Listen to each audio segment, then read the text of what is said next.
गांव से अपने अजीब कारनामों के लिए निकाल दिया गया था और आज वो पेड़ की एक डाल पर बैठ उसी डाल को काट रहा था।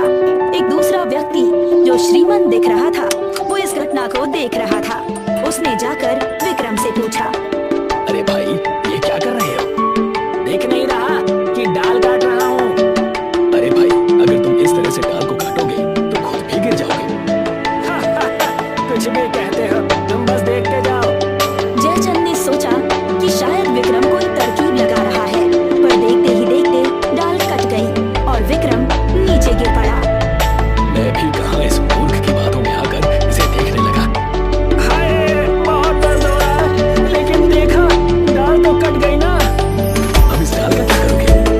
कुछ नहीं, अगर किसी को जरूरत पड़ी तो वो ले जाएगा। अब मैं चला, मुझे राजा से मिलना है, बहुत जरूरी काम है। अच्छा, क्या काम है? तुम्हें क्यों बताऊं? राजा और मेरे बीच की बात है। ये कहकर विक्रम राज्य की तरफ बढ़ने लगा और जयचंद उसके पीछे पीछे जाने लगा। जैसे ही विक्रम ने राज्य में पैर रखे वैसे ही वहाँ वर्षा शुरू हो गई। देखा कैसे मैंने आते ही वर्षा करा दी। मूर्ख, तो वर्षा अपने समय से हुई है, तुम्हारे आने से नहीं।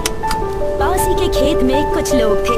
उन्होंने ये देखा और विक्रम के पास आकर कहने लगे, प्रभु, कौन है आप? इस जगह पर 1 वर्ष से वर्षा नहीं हुई और आपके आते ही वर्षा शुरू हो गई। धन्य है प्रभु, आप धन्य हैं। आपके दिव्य चरण इस गांव में पड़ते ही हमारे तो भाग्य खुल गए।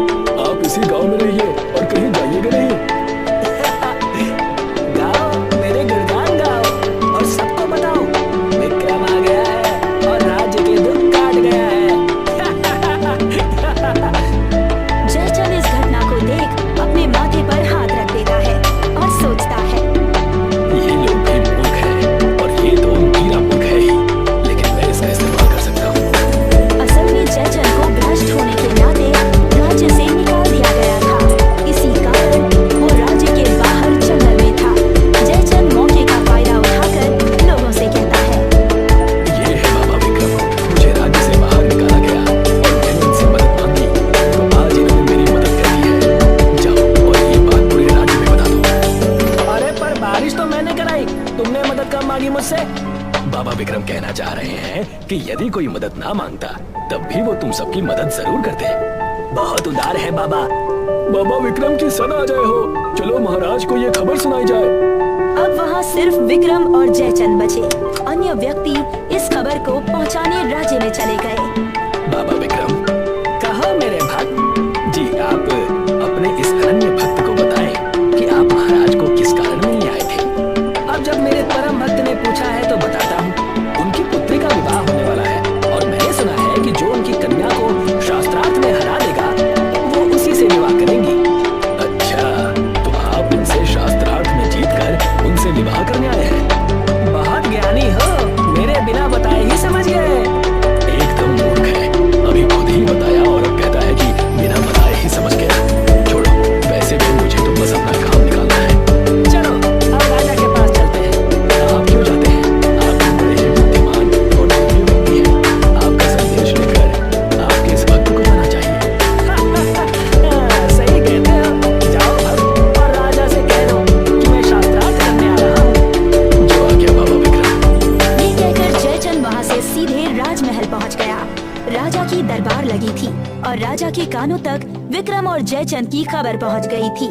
जैसे ही जयचंद दरबार में पहुँचा उसने गुहार लगाई, महाराज आदित्यनाथ की जय हो, महाराज आदित्यनाथ की जय हो।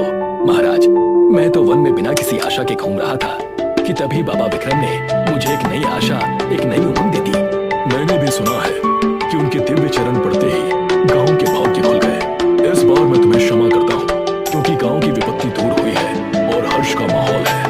महाराज, बाबा विक्रम ने कहा है कि ये वर्षा उनकी तरफ से आपके राज्य को एक भेंट स्वरूप है। हम आभारी हैं। और क्या कहा उन्होंने?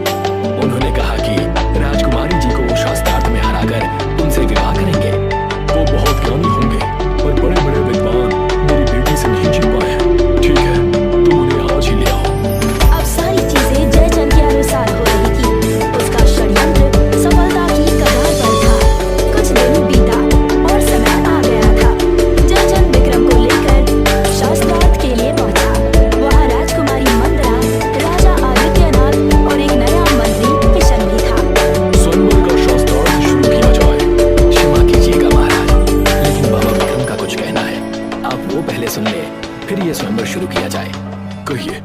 क्या कहना चाहते हैं आप? विक्रम मौन रहा।